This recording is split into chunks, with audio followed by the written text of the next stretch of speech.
Singer ராகுல் நம்பியார். இவர் 2000 சாங்ஸுக்கு மேல பாடியிருக்காரு, வேறு மொழியில். அப்படி இவர் பாடின தமிழ் சாங்ஸ் வாங்க பார்க்கலாம். ஆலினால் அழகுராஜா மூவில இருந்து அழக பார்த்து மனச பார்த்து மயங்கி போனேன் நானே, அடிக்கிழக்க பார்த்து மேற்க கற்றது தமிழ் மூவில இருந்து பர பர பர பர பட்டாம் பூச்சி தொட தொட தொட தொட பல வண்ணம் மாச்சு.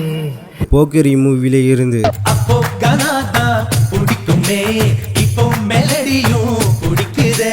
கண்டேன் காதலி மூவில இருந்து புதிதாய் வீச கண்டேன், காதல் கவிதை பேச கண்டேன். மலைக்கோட்டை மூவில இருந்து காலமெல்லாம் வாழ அவ கண்ணழகு போதும், என் ஆசையெல்லாம் பேச அவ காதழகு போதும். ஒஸ்தி மூவில இருந்து கூடுது ஆசை தோணுது பேச மாறிடுதே புத்தி, தாவணியில் எரியறமே பத்து. பையா மூவில இருந்து பூச்சி பொண்ணு நெஞ்ச